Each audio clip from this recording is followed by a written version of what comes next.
Sejumlah nama mencuat ke publik akan mengisi kursi menteri di Kabinet Prabowo Gibran. Mereka yang disebut-sebut akan menjadi pembantu Prabowo Subianto berasal dari berbagai kalangan.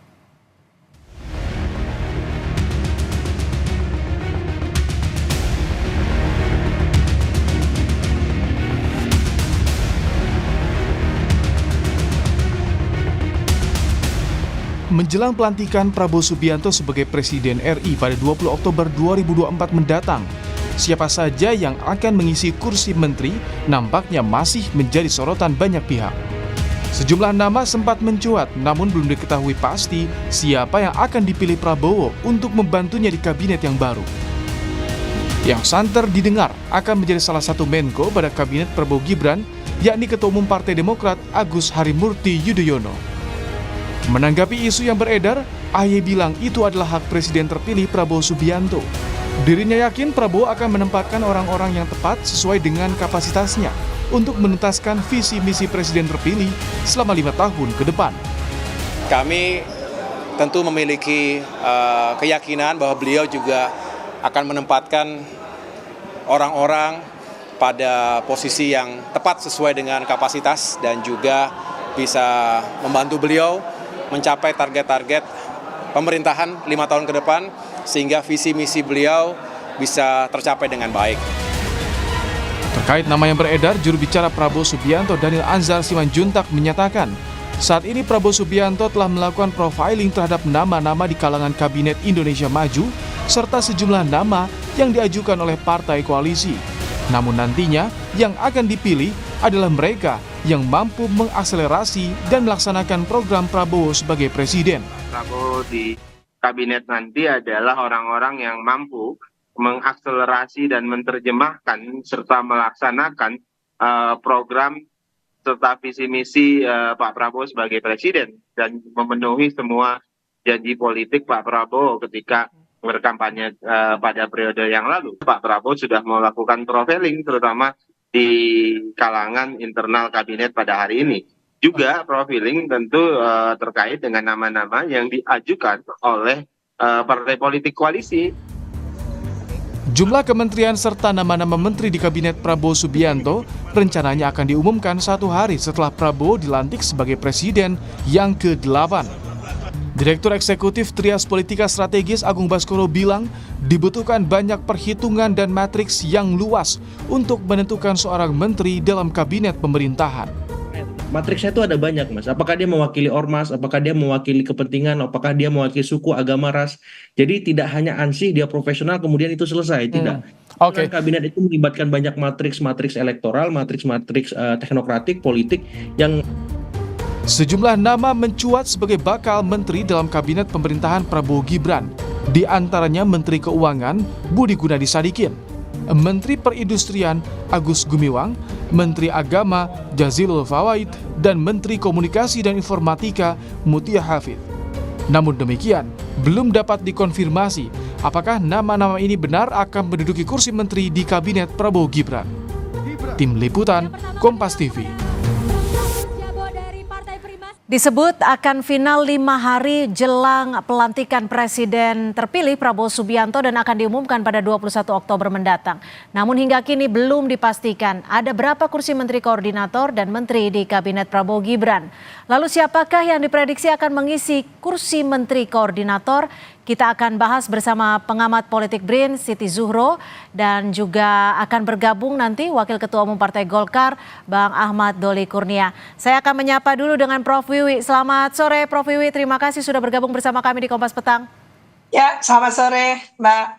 Ya Prof, ini kan ada sejumlah nama yang muncul, ada beberapa nama, diantaranya ada Mas AHY, ada juga Budi Gunadi Sadikin yang mengisi Menteri Keuangan, dan juga beberapa nama lainnya. Menurut Anda, dari nama-nama yang muncul ini sudah tepat belum kapasitasnya? Kansnya berapa banyak? Ya, nama-nama yang muncul belum terlalu banyak ya, bahkan bisa dikatakan masih sangat sedikit ya.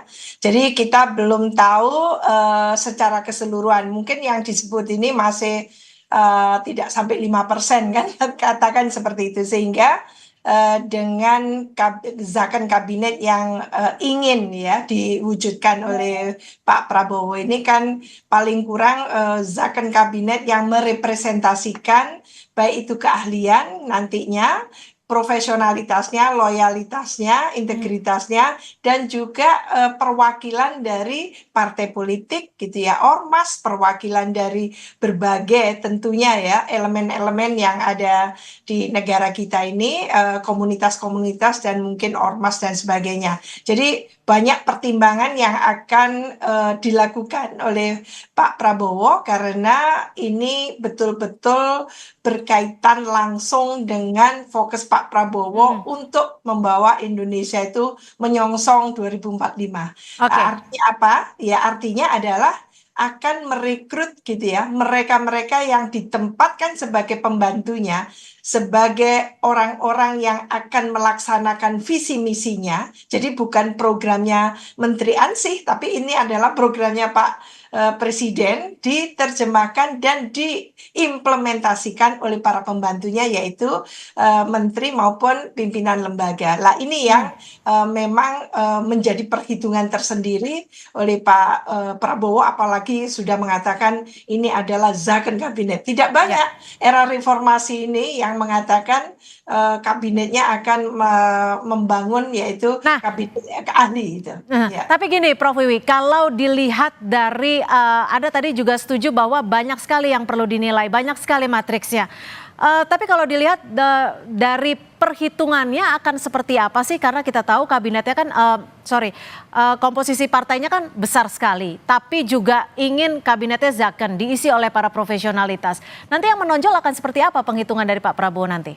Ya, ini yang sangat menarik sebetulnya secara samar-samar sudah disebutkan oleh elitnya dari Partai Gerindra, yaitu adalah karena zakon kabinet maka jumlah profesionalnya tadi itu yang tidak dari partai bisa jadi melampaui jumlah dari partai politik. Jadi saya tidak membedakan kalau partai politik tidak profesional, tidak. Tapi yang dari partai politik. Profesional yang dari non-partai politik dipastikan akan lebih banyak. Kan gitu ya. Jadi kalau itu hanya memang akan membuktikan bahwa sebetulnya pemerintahan Pak Prabowo itu bukan pemerintahan trial and error, uji coba, pemerintahan yang coba-coba yang katakan gitu ya, nantinya justru akan membawa setback gitu. Apalagi 1 tahun 2 tahun pertama itu betul-betul memastikan bahwa ini bukan kabinet yang bongkar pasang kan gitu ya. Jadi kabinet yang diperhitungkan sejak awal sekarang ini, katakan sudah sekarang ini tanggal 30 ya, 30 September, maka hanya kurang dari kurang berapa hari ini? Kalau disebutkan 5 hari sebelum pelantikan sudah akan ada nama finalnya seperti itu Prof Wiwi. Prof Wiwi, tapi ini kan ada nama-nama yang beredar di sejumlah informasi. Ada Menko Infrastruktur Mas Ahaye, ada juga Menko Hukum dan HAM Pak Yusril Iza Mahendra, dan juga Menko Perekonomian yang akan kembali dijabat oleh Erlangga Hartarto. Dari ketiga nama ini, kapasitasnya menurut Anda seperti apa? Iya, dari Menko sendiri menurut saya Menko itu apa sih tugasnya? Menko itu, ini yang harus dipahamkan ke masyarakat ya. Menko itu apa bedanya dengan menteri itu sendiri? Fungsi Menko itu sebetulnya adalah menyelenggarakan ya koordinasi dan sinkronisasi perumusan, penetapan dan pelaksanaan serta pengendalian pelaksanaan kebijakan kementerian maupun lembaga yang terkait dengan isu di bidang peningkatan kesejahteraan sosial. Sebetulnya secara umum seperti itu. Saat ini kita sudah punya 4 Menko loh. Jadi ada Menko Ekonomi, Menko Polhukam, Menko PMK, Menko Bidang Kemaritiman dan Investasi. Kita masih akan tambah Menko apa lagi? Sebetulnya yang bekerja itu menteri loh. Koordinator itu mengkoordinasi. Ya, tapi artinya tanggung jawabnya akan lebih besar dong ya Prof Wiwi? Tapi yang punya otoritas itu menteri langsung biasanya. Menteri itu yang mengeksekusi program itu. Jadi menurut saya apa alasan memperbanyak Menko gitu kan? Sementara sebetulnya loh saya ini cuma Menko kan sering kita mendengarkan itu ya. Kami ini cuma Menko, Menko itu mengkoordinasi bukan yang mengeksekusi kan gitu. Bagaimana antara kementerian lembaga di bawahnya itu dikoordinasikan kayak Menko Polhukam punya berapa kementerian lembaga di bawahnya, lalu semacam dikoordinasikan. Kadang-kadang nggak dikoordinasikan juga sudah jalan kan gitu. Iya, Jadi tapi kalau banyak menurut saya, banyak yang menilai, banyak yang menyampaikan bahwa posisi Menko merupakan salah satu posisi yang dinilai strategis dan juga dinilai memiliki banyak konsolidasinya akan banyak ke berbagai pihak. Nah, ini dari ketiga nama ini menurut Anda gimana, Prof? iya tadi disebutkan adalah ada Mas AHY, ada Pak Yusril Iza Mahendra, terus satunya lagi siapa tadi Mbak? Gimana, Prof? Sorry. Ada 3 ya yang Ya. disebutkan. Satu lagi siapa Seraya? Ada Yusril Iza Mahendra, Mas AHY, dan Pak Erlangga Hartarto yang kembali mengisi Menko Perekonomian. Iya, memang kalau kita melihat dari 3 itu, 2 diantaranya sudah malang melintang ya, sebagai menteri maupun menteri waktu itu ya, untuk Pak Yusril Iza Mahendra. Jadi menurut saya beliau sudah terbiasa menjadi menteri itu.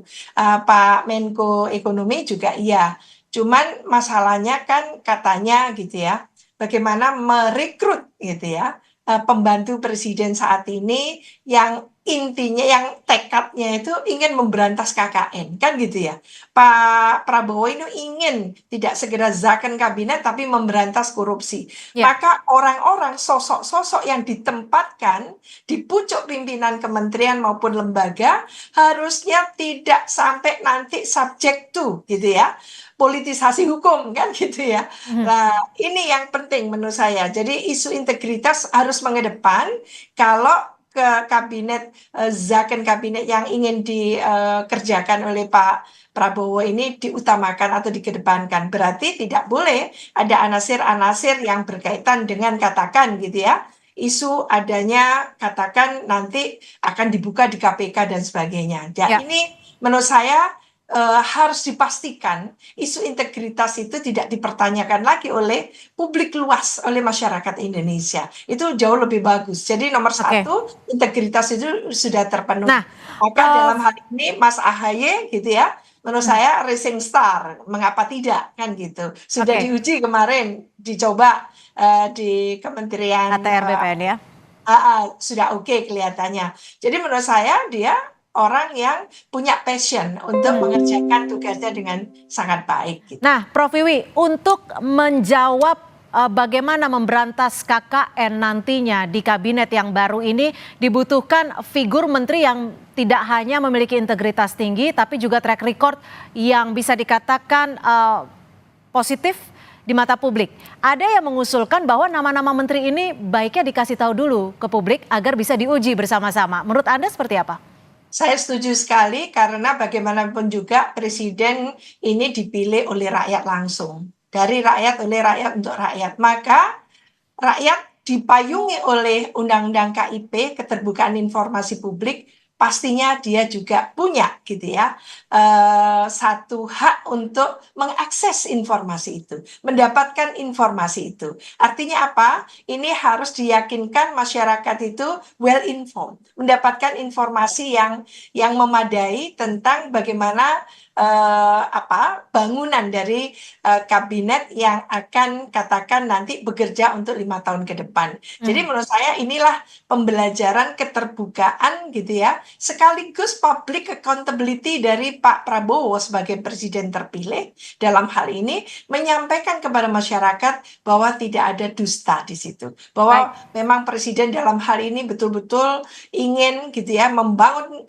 zakon kabinet yang dihuni oleh para ahli-ahlinya, profesionalnya yang memiliki integritas, memiliki kompetensi dan memiliki leadership di situ. Ya. Sehingga kementerian nanti yang di mana orang-orang direkrut baik dari partai maupun non-partai, dari semua perwakilan yang ada, itu betul-betul membuat masyarakat itu menaruh trust. Saat ini trust kepada publik, pada pemerintah itu sangat kurang, Mbak. Itu masalahnya. Jadi mungkin inilah momen ya Presiden pertama kali meyakinkan kepada publik dengan memberikan informasi yang sangat terang benderang kepada tentu gitu ya warga negara. Untuk kembali mengambil kepercayaan publik. Terima kasih Prof. Siti Zuhro, pengamat politik dari BRIN, sudah memberikan perspektifnya di Kompas Petang hari ini. Selamat sore, Prof.